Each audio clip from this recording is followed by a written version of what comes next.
샬롬. 주님의 이름으로 문안드립니다. 또 주의 이름으로 성전에 올라오신 우리 성도님들 축복하고 또 환영합니다. 거룩하신 하나님 앞에 우리 모두 함께 마음과 뜻과 정성을 모아서 새벽 제단을 쌓도록 하겠습니다. 오늘 말씀은 누가복음 22장 54절부터 71절까지 보겠습니다. 누가복음 22장 54절부터 71절까지 교독하겠습니다. 예수를 잡아 끌고 대제사장의 집으로 들어갈새 베드로가 멀찍이 따라가니라.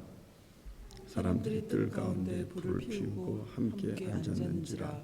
베드로도 그 가운데 앉았더니 한 여종이 베드로의 불빛을 향하여 앉은 것을 보고 주목하여 이르되 이 사람도 그와 함께 있었느니라 하니 베드로가 부인하여 이르되 이 여자야 내가 그를 알지 못하노라 하더라.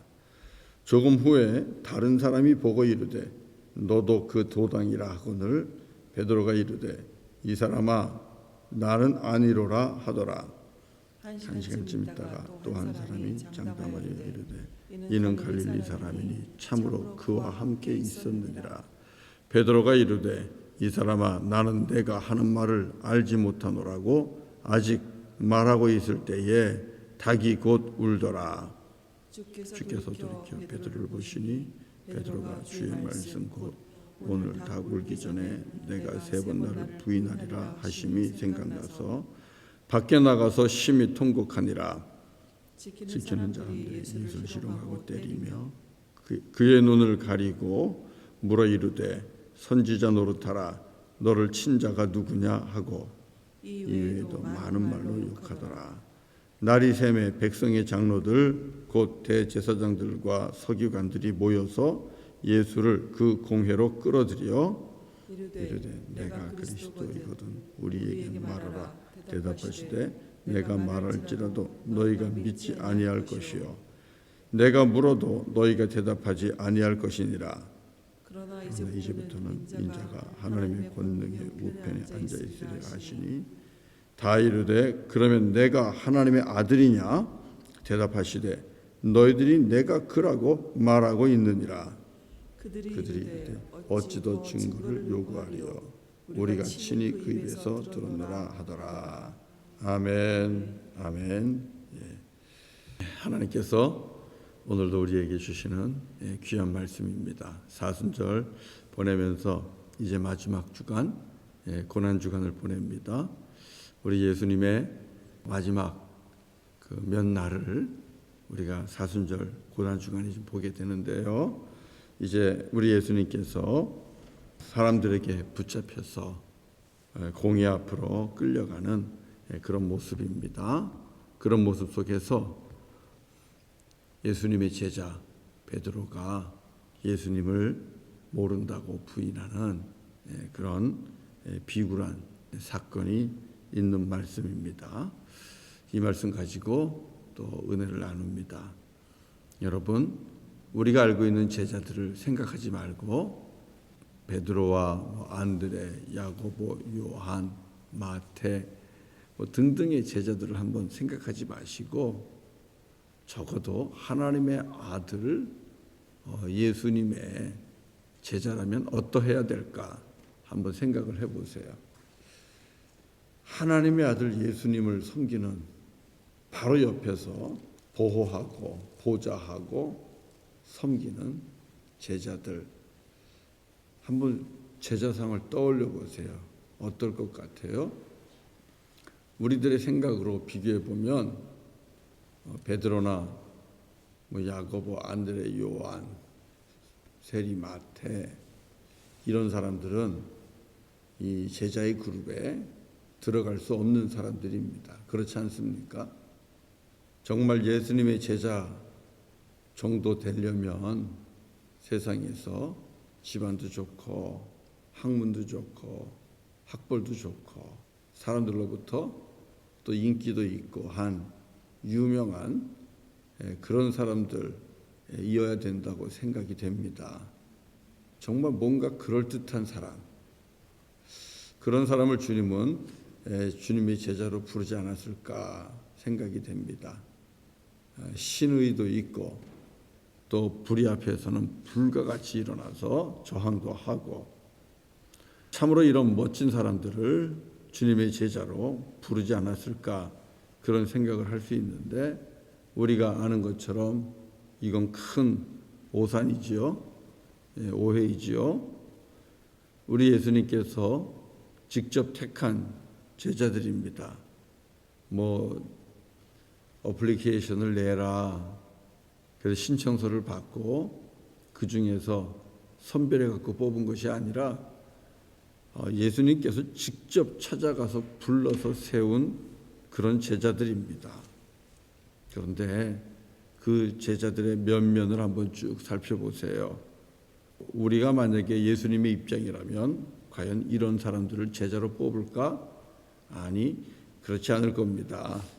특별히 예수님께서 이제 십자가에 달리시는 과정 속에서 사람들에게 붙잡혀갈 때 제자들이 보여준 모습이 어때요? 제자들이 다 도망가잖아요. 뿔뿔이 다 흩어지고 다 도망갑니다. 한마디로 비겁한 모습이고 나약한 모습이고, 그리고 의리가 전혀 없어요. 의리도 없는 그런 제자들입니다. 베드로라고 다르지 않습니다. 수제자 베드로, 예수님이 붙잡혀 갈 때에 이 베드로는 어떻게 했습니까? 자기는 아마 자존심이 상해서 그랬는지 도망은 가지 않았어요. 도망은 가지 않았지만 어떻게 했습니까? 거리를 두는 거죠. 거리두기. 저 사람하고 나하고는 아무 관계 없습니다 하면서 거리를 둡니다. 자, 54절 우리 한번 다시 읽어보실래요? 54절 시작. 예수를 잡아 끌고 대제사장의 집으로 들어갈 때 베드로가 멀찍이 따라가니라. 멀찍이, 거리를 두고죠. 거리를 두고 예수님을 따라가는 모습입니다. 참 슬픈 장면이에요, 이 모습은. 그리고 거리를 두고 따라갔을 뿐만 아니라 그 대제사장 집들에서 일어난 일 한번 생각해 보세요. 밤에 불을 펴놓고 사람들이 모여 있습니다. 근데 이 베드로가 조금 겁이 없었는지 아주 구체적으로 표현이 되어 있네요. 베드로의 불빛을 향하여 앉은 것. 적어도 숨기려면 불빛을 등져야 되는데 불빛을 바라보면서 앉았어요. 그러니 웬만하면 사람들이 아무리 어두워도 그 얼굴을 알아볼 수 있다는 거죠. 숨길 수 없다는 겁니다. 이 말씀은 베드로는 도저히 자기가 예수를 따르는 제자라는 것을 숨길 수 없는 상황입니다. 사람들이 그 얼굴을 볼 수 있는 그런 정도의 빛이 있는 그것을 말씀하고 있습니다. 거기서 한 요정이 얘기하죠. 이 사람도 예수와 함께 있었다. 그랬더니 57절에 베드로가 아니라고 부인합니다. 이 여자여, 내가 그를 알지 못하노라. 나는 그를 모른다. 그랬더니 또 다른 사람이 너도 그 도당이었다. 이렇게 얘기합니다. 그랬더니 베드로가 이 사람아, 나는 아닐세. 아니라니까. 이렇게 얘기하고 있는 거예요. 또 1시간쯤 지났습니다. 그런데 어떤 사람이 이제는 완전히 장담합니다. 장담하면서 이 사람 갈릴리 사람 맞다고, 그리고 지금 붙잡혀간 그자와 함께 있었던 한패라고 이야기를 합니다. 세 번째 그 이야기를 듣고 베드로가 말합니다. 이 사람아, 나는 내가 하는 말을 알지 못하겠노라 하고 말끝을 흐리는 순간 예수님하고 눈도 마주치는 겁니다. 닭이 3번 울게 되고요. 그리고 예수님하고 눈이 마주치게 됩니다. 예수님이 그를 보는 것이죠. 얼마나 예수님께서 마음이 슬프셨을까. 하는 생각이 듭니다. 그리고 예수님은 철저하게 지금 제자들로부터도 외면당하고 있는 것을 우리가 알 수 있습니다. 예수님이 이 베드로의 모습을 못 봤다면은 그나마 또 덜 슬펐을 것 같아요. 근데 60절에 보니까 주께서 돌이켜 베드로를 보시니, 주님께서 이렇게 돌이켜서 베드로를 보았다는 거예요. 그러면 그렇게 멀리 떨어져 있지도 않다는 거예요. 어쩌면 소리가 들렸을지도 모르는 그런 거리죠. 그런데 거기서 베드로는 3번 모른다, 나는 아니다, 도대체 무슨 소리를 하고 있는 거냐 하면서 부인을 하고 있습니다. 그야말로 우리는 이 비겁한 모습을 보는데요. 그러나 여러분, 오늘 여기서 우리가 이 베드로를 비난할 수 있는 사람이 과연 몇이나 될까 하는 질문을 던지고 싶어요. 우리는 베드로를 비난할 수 없을 겁니다. 누가 베드로를 비난할 수 있겠어요? 우리도 예수님이 고통당하고 그리고 십자가에 못 박히기 위해 끌려갈 때에 얼마든지 이 제자들과 같은 행동을 보일 수 있는 그런 사람들 아니겠습니까? 우리라고 위험이 코앞에 닥쳐오면 그 사람하고 거리두기 하지 않겠습니까? 세상 정치하는 사람들 보면 똑같지 않습니까? 패턴이. 처음에 대통령이 되면 그 대통령하고 가까이 하기 위해서 부단히 애를 씁니다. 그리고 가까운 척하죠. 그런데 대통령의 임기가 끝나갈 때쯤 되고 힘이 빠지면 그때부터는 무엇을 합니까? 나는 그 사람하고 같은 사람 아니라고 얘기하잖아요. 거리두기 하면서 그 사람하고 나하고는 다르다고. 자기 살 길 찾는 게 우리 사람입니다. 베드로라고 그러지 않겠습니까? 다른 제자들이라고 다 똑같죠. 뭐 자기 살 길 찾는 겁니다. 위험 앞에서 숨거나 아니면 모른다고 부인하는 것, 이것은 죄인들의 모습을 가지고 있는 우리 모두의 일반적인 모습입니다. 우리라고 다르지 않습니다. 우리도 그럴 겁니다. 그렇기 때문에 우리가 이 베드로를 보면서 사람이 어떻게 저럴 수 있나, 나 같으면 안 그럴 텐데, 여러분 그렇게 비난할 일은 아니에요. 그럴 것도 없습니다. 베드로를 보면서 나를 보는 것이 하나님의 말씀을 제대로 보는 겁니다. 베드로를 보면서 나를 보는 겁니다. 내가 예수님과 거리두기 하는 모습, 그리고 내가 예수님을 모른다고, 나는 아니라고, 도대체 무슨 말 하냐고, 나하고 예수를 엮지 말라고 이렇게 부정하고 부인하는 모습이 납니다. 세상 속에서 돈과 연관되었을 때도 그러지 않아요? 사업을 하든 비즈니스를 하든 장사를 하든 돈하고 조금만 연관되면 우리는 이 베드로와 같은 모습을 보이지 않나요? 나 예수님 모른다고. 예수님 이번 비즈니스에 간섭하지 마십시오. 끼지 마십시오. 그러면 내가 곤란해집니다. 우리가 예수님 모른 척, 하나님 모른 척, 그리고 거래하는 사람에게는 내가 마치 그리스도인이 아닌 것처럼 우리는 그런 가장을 하고 거래를 하고 장사를 하고 또 때로는 가지 말아야 할 곳에 가기도 하고 만나지 말아야 할 사람을 만나기도 하고 이런 모습이 우리 사람들에게 다 있지 않습니까? 베드로는 우리들입니다. 어쩌면 우리 중에 그래도 제일 난 우리다 그런 생각이 들어요. 그래도 완전히 도망가진 않았잖아요. 멀찍이라도 거리를 두고 예수님을 따라가지 않았습니까? 그리고 예수님이 오늘 본문에 나오듯이 욕당하고 실용당하고 매를 맞고 그리고 모욕을 당하는 그 같은 마당 안에 그래도 같이 있었잖아요. 같은 마당 안에 같이 있었잖아요. 그리고 거리를 두더라도 따라갔고요. 이 정도면 그래도 우리 중에 믿음 제일 좋다고 하는 그런 사람이 어쩌면 베드로가 아닐까, 그런 생각을 합니다. 사랑하는 성도 여러분, 그 놀라운 사실이 여기 있는 거예요. 그런데 우리 예수님은 이런 사람을 제자로 뽑았다는 거예요. 택해 주셨다는 거예요. 불러 주셨다는 거예요. 우리가 생각하는 어떤 영웅을 제자로 부른 게 아닙니다.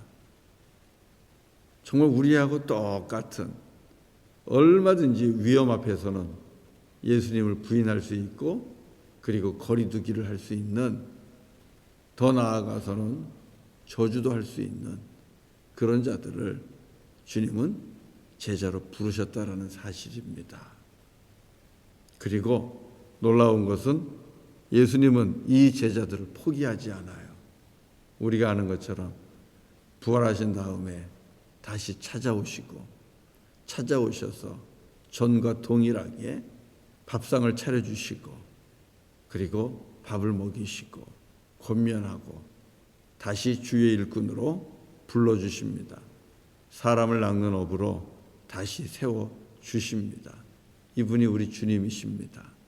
뿐만 아니라 이런 베드로, 또 다른 도망간 제자들이 어떻게 됩니까? 그들이 약속하신 성령의 충만함을 받고 그들이 담대해져서 공회와 대제사장 그리고 종교 지도자들, 그 어마어마한 위협적인 사람들 앞에서 그런 얘기를 합니다. 다시는 예수가 죽었다 살아났다고 말하지 말아라 하면서 협박을 함에도 불구하고 우리가 하나님 말 들어야 되겠습니까? 사람 말 들어야 되겠습니까? 그러면서 담대하게 우리는 하나님 말 들을 겁니다. 그래서 예수가 부활하셨음을, 그리스도됨을 선포하겠습니다. 이렇게 사도행전 5장에 가면 그렇게 담대하게 사람들 앞에서 이야기하는 모습을 볼 수 있어요. 어둠 속에서 나는 모른다고 부인했던 베드로입니다. 그러나 공회 앞에서, 밝은 대낮에 사람들 앞에서 우리는 예수가 그리스도고 부활하셨음을 말하지 아니할 수 없노라 당당하게 선언하는 것을 볼 수 있는 것입니다. 예수님이 포기하지 않은 겁니다. 그리고 무엇보다도 우리와 동일한 그런 성품을 가진 베드로와 제자들이지만, 그리고 우리처럼 똑같이 그렇게 대단한 사람도 아니고 영웅도 아니지만 우리 예수님은 그들을 불렀고 그들에게 주의 영을 덧입혀 주셨고 성령의 충만함을 허락하셨고 끝까지 참고 기다리시면서 그들을 결국은 복음을 전하는, 예수는 그리스도시고 살아계신 하나님의 아들이시고 그리고 죽음을 이기시고 다시 일어나셨다, 부활하신 분이시라 선언하는 주님의 제자가 되게 하셨습니다. 사랑하는 성도 여러분, 나 같은 사람이 예수님 따라갈 수 있을까? 나 같은 사람도 예수님의 제자 될 수 있을까? 어쩌면 내 믿음을 보면서 스스로 나는 안 돼, 그리고 나는 부족해, 에이, 나 같은 사람이 뭘 하겠어, 이러시는 분들이 있을 수 있을 텐데요. 오늘 주님이 말씀하십니다. 멀찍이라도 좋다. 멀찍이라도 좋으니까 그래도 따라와라. 주님이 오늘 이렇게 말씀하십니다. 위험할 때 거리를 좀 두는 것 그래도 괜찮다. 위험할 때, 불리할 때 예수님하고 거리를 둘 정도로 믿음이 연약한 것 그래도 괜찮다. 그래도 도망가지만 말고 따라와라. 따라와라. 주님이 말씀하십니다. 제자를 만드는 것은 우리가 제자를 되는 것도 물론 필요하지만 주님이 우리를 제자 만드십니다. 주님이 여러분을 제자 만드십니다. 주님 앞에 성령을 사모하며 또 주님 사랑하기를 사모하는 그 마음이 있으면 우리 하나님께서 약속하신 대로 하나님의 영, 그리스도의 영, 성령님을 우리 가운데 부어주시고 보내주시고 그분이 우리 가운데 능력이 되시고 우리가 권세와 권능을 얻음으로 부족하고 연약하고 때로는 비굴하고 그리고 거짓된 모습이 있는 우리를 할지라도 주님께서 우리를 주님의 제자로 만들어 주실 줄로 믿습니다. 그분이 우리 주님이신데 사랑하는 성도 여러분, 예수 그리스도를 따라가는 길 힘들고 어렵지만 그렇다고 완전히 도망가지는 마십시오. 내 믿음 부족해 보인다고 여러분 포기하지 마십시오. 그래도 멀찍이 거리를 두더라도 주님을 따라가는 그 걸음만큼은 멈추지 마시고 주님을 따라갈 수 있는 저와 여러분 되시기를 바랍니다. 그래서 어느 순간 주님께서 저와 여러분에게 더 큰 능력으로 함께 하셔서 이 땅에서 주님의 큰 제자, 위대한 제자로 삼아주시는 그런 귀한 역사가 일어나기를 주의 이름으로 간절히 축원합니다. 네, 우리 같이 찬송하겠습니다. 찬송가 우리 290장 하겠습니다. 290장 우리는 주님을 늘 배반하라. 찬송합니다.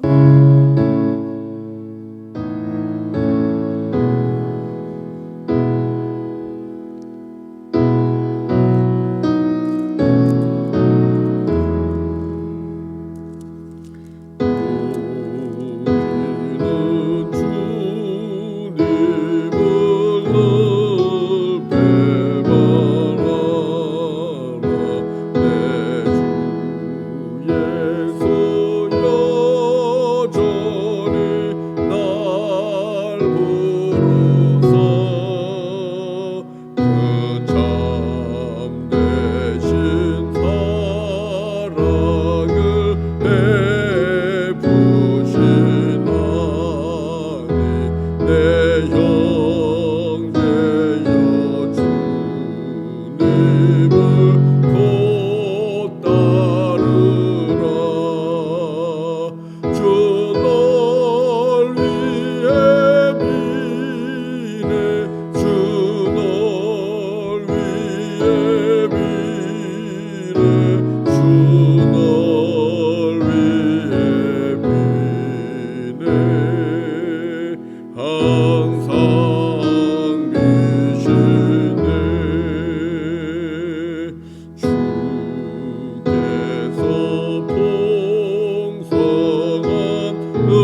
기도하겠습니다.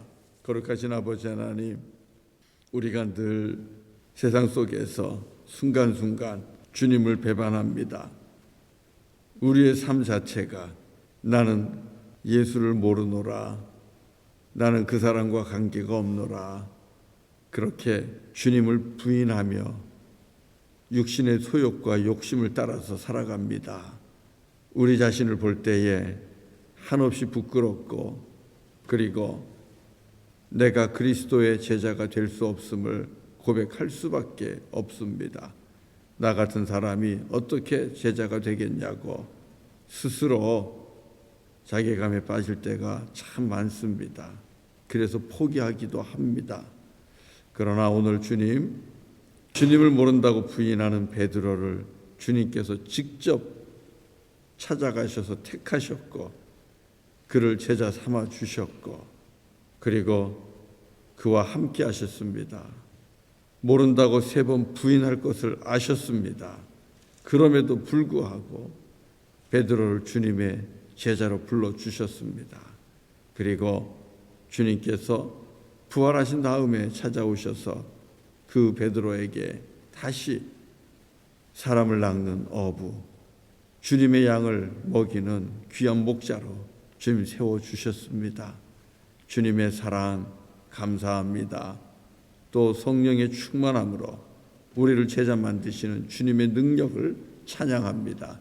오늘도 우리 모든 교우들이 우리를 불러주신 주님 앞에 감사히 나아가게 하시고, 나의 연약함이 아니라, 나의 비굴함이 아니라 하나님의 큰 사랑을 보게 하시고, 그리고 성령의 능력을 의지하게 하여 주시옵소서. 오직 주님 사랑하고 성령님을 사모하는 그 마음으로 이번 고난주간도 보내게 하시고, 주님께서 약속하신 주의 영으로 우리를 더욱 충만하게 하시며 성령의 능력 아래 사로잡히는 고난주간이 되게 하시고, 그래서 권능을 받고 진정한 주님의 제자로 거듭날 수 있는 이번 고난주간이 되기를 원합니다.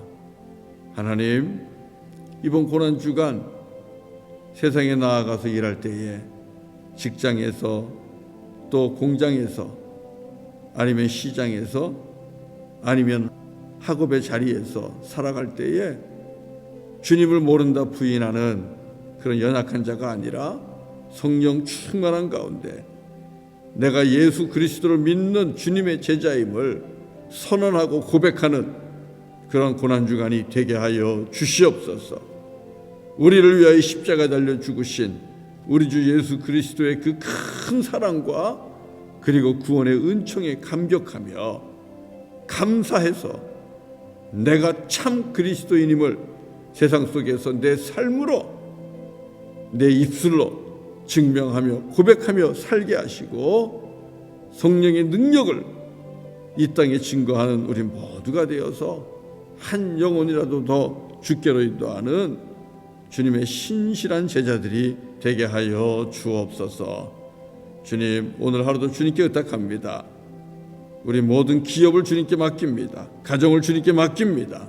자녀들을 주님께 맡깁니다. 연로하신 부모님들을 주님께 의탁합니다. 주님 책임져 주시고 강건하게 하시고 형통케 하시고 선한 길, 좋은 길 걷게 하여 주시옵소서. 고통받는 이웃들을 바라보며 금식할 때에 금식하는 주의 종들에게 힘과 능력을 더해 주시고, 기도할 때에 응답하여 주시기를 원합니다. 주님, 우리 부르키나파소의 차주연 선교사님, 지금 이 시간에도 고통과 아픔을 가지고 주님을 찬양합니다. 연약한 몸, 고통으로 가득 찬 몸을 가지고 우리 주님을 찬양합니다. 치유해 주심에 감사합니다. 고쳐주심에 감사합니다. 받은 줄로 믿고 감사하고 찬미하는데 하나님 역사하여 주시옵소서. 주께서 치유하시고 주님께서 일으키시고 주님께서 다시 부르키나파소 땅에서 사용하여 주시옵소서. 오늘 하루도 땅끝에서 복음을 전하는 선교사님들 주님께서 지켜주시고 동행하시고 안정케 하시고 성령의 두루마리를 입히심으로 나아가 복음 전하는 곳마다 악의 권세가 무릎 꿇게 하시고 모든 영혼 주의 이름을 부르게 하여 주시옵소서. 오늘도 주님께 모든 것을 의탁하옵고 예수님의 이름으로 간절히 기도드리옵나이다. 아멘. 아멘. 오늘 예배를 마칩니다. 이제 또 각자 흩어져서 기도하십시오. 그리고 우리 차주연 선교사님 위해서 꼭 기도하는 것 잊지 마시고, 오늘 저녁에는 제자훈련이 있습니다. 우리 제자훈련 받는 분들을 위해서도 기도해 주시기를 부탁을 드립니다. 그러면 같이 또 기도하도록 하겠습니다. 사랑합니다.